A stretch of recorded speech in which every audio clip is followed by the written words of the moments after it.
മനുഷ്യർ, സ്ത്രീ ആയാലും പുരുഷനായാലും, ചില ആളുകൾ വളരെ കൂടുതൽ സംസാരിക്കുന്നവരായിരിക്കും, ടോക്കറ്റീവ് ആയിരിക്കും. എന്നാൽ ചില ആളുകൾ നോർമലായി ആവശ്യത്തിന് മാത്രമേ സംസാരിക്കൂ. ചിലരാകട്ടെ ആവശ്യത്തിന് പോലും സംസാരിക്കില്ല. ചില ഭാര്യമാർക്ക് നന്നായി സംസാരിക്കുന്ന ഭർത്താവിനെ ആയിരിക്കും ഇഷ്ടം. ചിലർക്ക് നോർമലായിട്ട് സംസാരിക്കുന്നവരെ ആയിരിക്കും ഇഷ്ടം. എന്നാൽ വളരെ സംസാരം കുറവുള്ള, മിണ്ടാട്ടം കുറവുള്ള ഭർത്താവിനെ ആർക്കും തന്നെ വലിയ താല്പര്യമുണ്ടാവില്ല.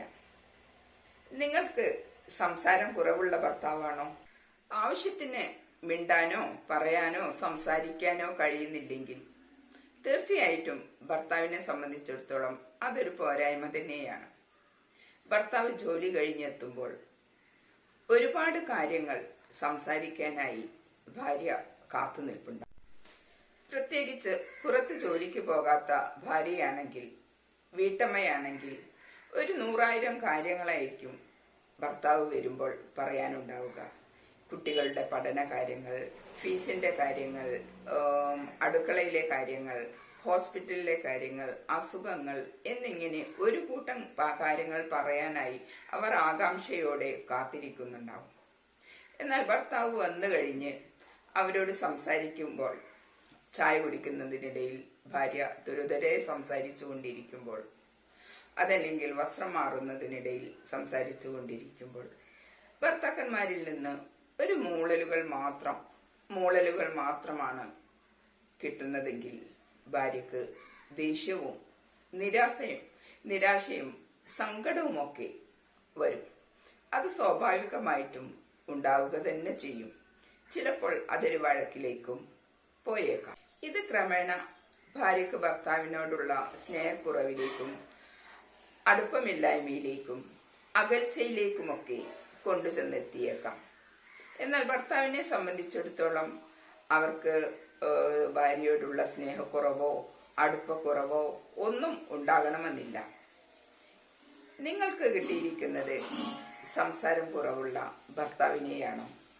ഭർത്താവിന്റെ ഇത്തരം സ്വഭാവങ്ങൾക്ക് സ്നേഹമില്ലായ്മയെന്നും അടുപ്പമില്ലായ്മ എന്നൊക്കെ കരുതി ഭാര്യമാർ അകന്നു പോകുവാനും ഇടയുണ്ട്. എന്നാൽ ഭർത്താക്കന്മാരെ സംബന്ധിച്ചിടത്തോളം സ്നേഹക്കുറവിന്റെയോ അടുപ്പക്കുറവിന്റെയോ പ്രശ്നമൊന്നുമില്ല.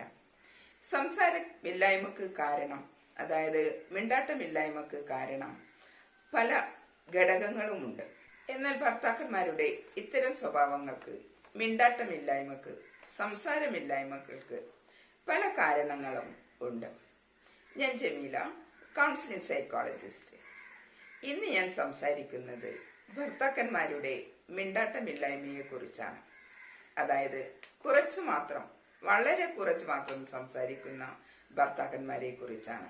ഭർത്താക്കന്മാരുടെ ഇത്തരം സ്വഭാവത്തിന്, മിണ്ടാട്ടമില്ലായ്മക്ക് പല കാരണങ്ങളുമുണ്ട്. അത് പാരമ്പര്യമായിട്ടുള്ള കാരണങ്ങൾ കൊണ്ടാകാം, സാമൂഹികമായ കാരണങ്ങൾ കൊണ്ടാകാം, പാരിസ്ഥിതികമായിട്ടുള്ള കാരണങ്ങൾ കൊണ്ടോ ആകാം. വ്യക്തിപരമായ അനുഭവങ്ങളും സ്വഭാവ സവിശേഷതകളും ഇതിന്റെ പിന്നിലുണ്ടാകാം. ചെറുപ്പം മുതലേ ആൺകുട്ടികളെ അടിച്ചമർത്തപ്പെട്ടവരായി വളർത്തുമ്പോഴും ഇങ്ങനെയുണ്ടാകാം.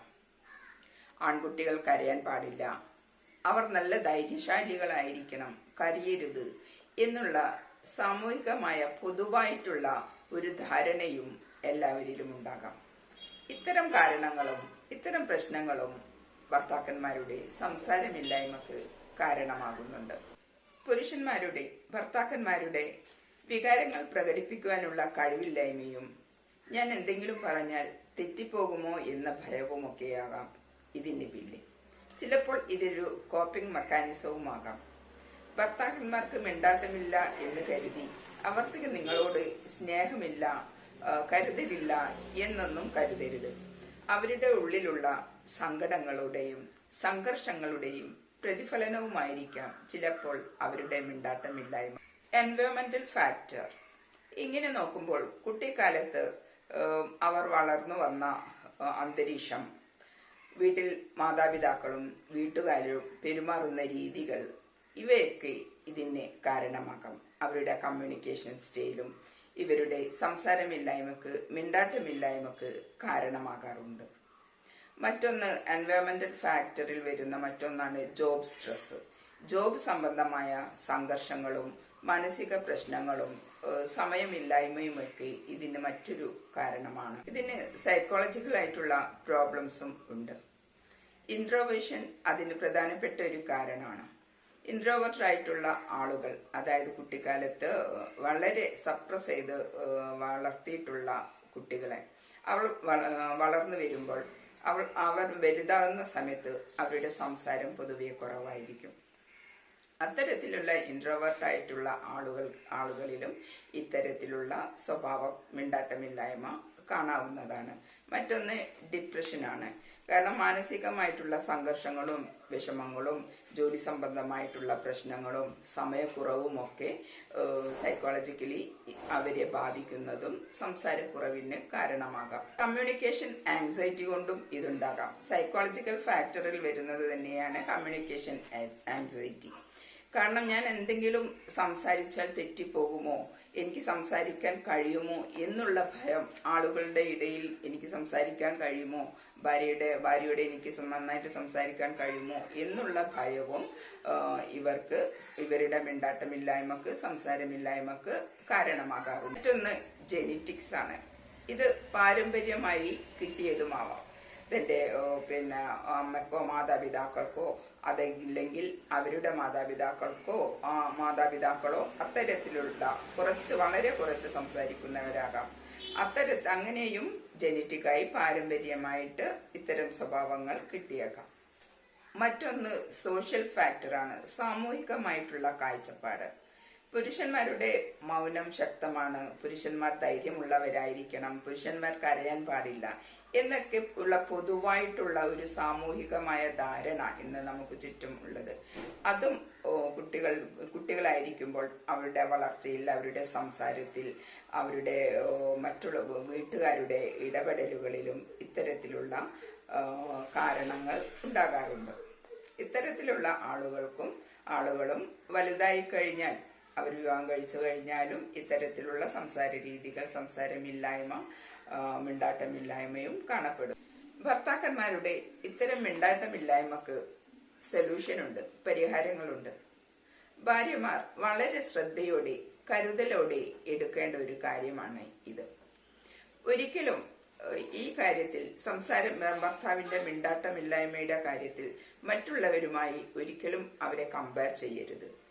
അടുത്ത വീട്ടിലെ തന്റെ സ്നേഹിതയുടെ ഭർത്താവ് ഇങ്ങനെയാണ്, അവര് നന്നായിട്ട് സംസാരിക്കും, തമാശകൾ പറയും എന്നൊക്കെയുള്ള കമ്പാരിസം ഒഴിവാക്കേണ്ടത് അത്യാവശ്യമാണ്. ജഡ്ജ്മെന്റിലാവരുത്. അവരെ മുൻവിധിയില്ലാതെ അവരുമായി സംസാരിക്കുക. ഭയമോ ദേഷ്യമോ ഒന്നുമില്ലാതെ, അവരോട് പേടിയൊന്നുമില്ലാതെ അവരോട് സംസാരിക്കണം. മറ്റൊന്ന്, ഇത്തരം മിണ്ടാട്ടമില്ലായ്മയെ, ഭർത്താവിന്റെ ഇത്തരത്തിലുള്ള മിണ്ടാട്ടമില്ലായ്മയെ ആക്സെപ്റ്റ് ചെയ്യുക.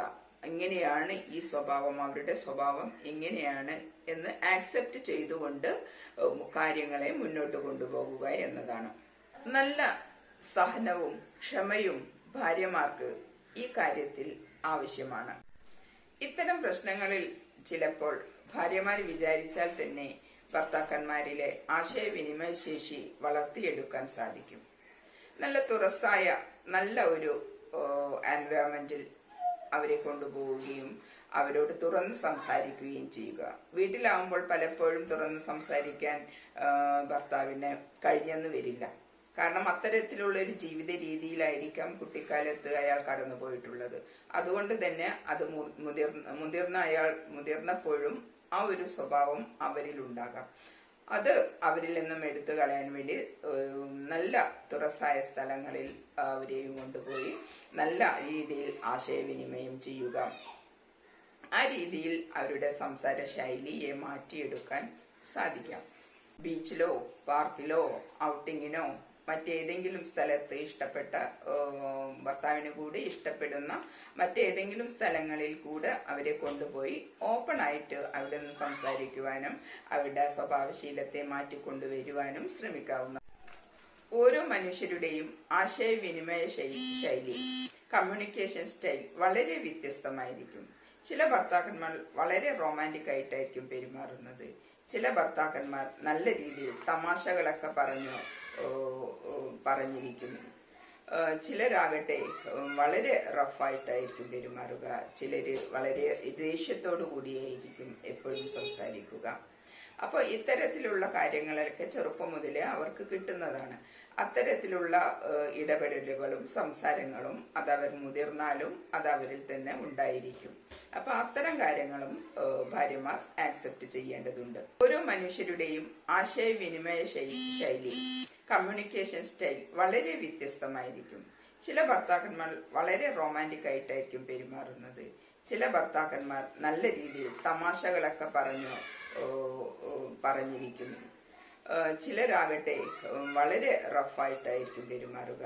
ചിലര് വളരെ ദേഷ്യത്തോടു കൂടിയായിരിക്കും എപ്പോഴും സംസാരിക്കുക. അപ്പോൾ ഇത്തരത്തിലുള്ള കാര്യങ്ങളൊക്കെ ചെറുപ്പം മുതലേ അവർക്ക് കിട്ടുന്നതാണ്. അത്തരത്തിലുള്ള ഇടപെടലുകളും സംസാരങ്ങളും അതവർ മുതിർന്നാലും അതവരിൽ തന്നെ ഉണ്ടായിരിക്കും.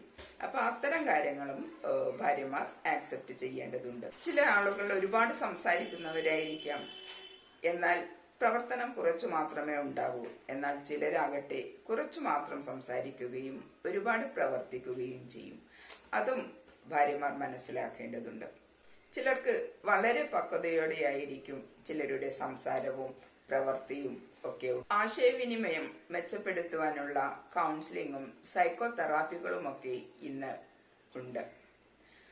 അത് ശരിയായ ആശയവിനിമയത്തിനും വികാരങ്ങളെ മനസ്സിലാക്കുന്നതിനും വളരെയധികം പ്രയോജനപ്പെടും. ചില ആളുകൾക്ക്, ചില ഭർത്താക്കന്മാർക്ക് ഇതൊരു കോപ്പിംഗ് മെക്കാനിസമാണ്, പ്രതിരോധ തന്ത്രമായിരിക്കാം. ദാമ്പത്യ ജീവിതത്തിൽ പ്രശ്നങ്ങളൊന്നും ഇല്ലാതിരിക്കാൻ അവർക്ക് സംസാരം കുറയ്ക്കുന്നതായിരിക്കാം. അതല്ലെങ്കിൽ ഭാര്യയുടെ സംസാരത്തിൽ നിന്ന്, അമിതമായ സംസാരങ്ങളിൽ നിന്നും രക്ഷ നേടുവാനുള്ള ഒരു തന്ത്രവുമായി ചിലപ്പോൾ അവരിതിനെ ഉപയോഗിക്കാം. കുടുംബത്തിൽ പ്രശ്നങ്ങളൊന്നും ഇല്ലാതിരിക്കാൻ ചിലപ്പോൾ സ്വയം അവർ അതിൽ നിന്നും പിൻവലിയുന്നതായിരിക്കാം.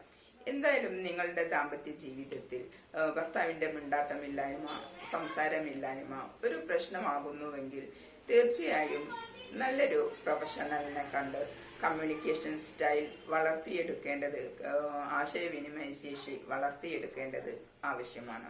എന്തായാലും ഭർത്താവിന്റെ ഈ ഒരു ശീലം, സംസാരക്കുറവ്, മിണ്ടാട്ടമില്ലായ്മ ഭാര്യയുടെ ദാമ്പത്യ ജീവിതത്തിനെ ബാധിക്കുന്നുവെങ്കിൽ അതിന് ഒരു സൈക്കോ തെറാപ്പിസ്റ്റിനെയോ കപ്പിൾ കൗൺസിലറെയോ കാണുന്നത് ആശയവിനിമയ ശേഷി വളർത്തുന്നതിന് വളരെയധികം സഹായകമായിരിക്കും. Take care. വീഡിയോ ലൈക്ക് ചെയ്യാനും സബ്സ്ക്രൈബ് ചെയ്യാനും കമന്റ് ചെയ്യാനും മറക്കരുത്.